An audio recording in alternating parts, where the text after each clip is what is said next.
அவங்கவங்க உணர்வுகளை அவங்கவங்களே உணர்ந்து கொள்றதுக்கு நீங்க என்ன செய்யணும் தெரியுமா?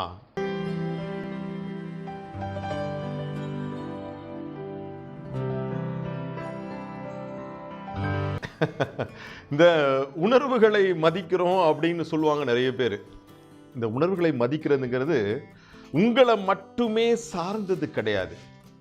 உங்க முன்னாடி இருக்கிறவங்களும் மனசால ஒத்துக்கிறது தான் முக்கியம்.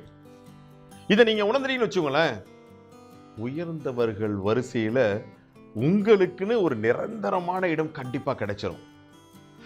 முதல்ல உங்க உணர்வுகள் மட்டுமே உண்மை அப்படிங்கிற இந்த சுய மதிப்பீட்டை விட்டு கொஞ்சம் வெளியேறுங்க.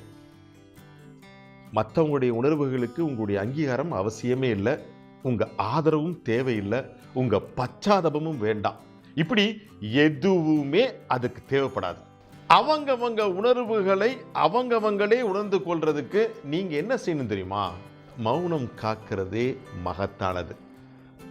மொத்தத்தில் ஒரு விஷயம் மட்டும் கவனிச்சுக்கோங்க, அவங்களுடைய உணர்வுகளை அவரவர்களே கண்டிப்பா அனுபவித்துக் கொள்ளட்டும்.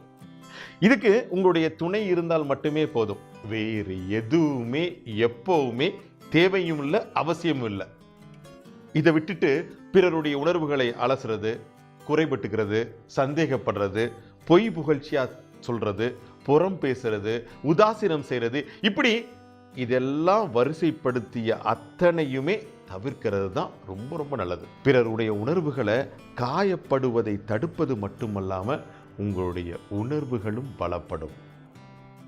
இங்கிருந்து என்ன தெரியுது? உணர்வுகள்னா என்ன, அதை உண்மையா தெரிந்து உணர்ந்து இனி எல்லாருமே உயர உயர உயர பறக்கலாமா? நாளை சந்திப்போம்.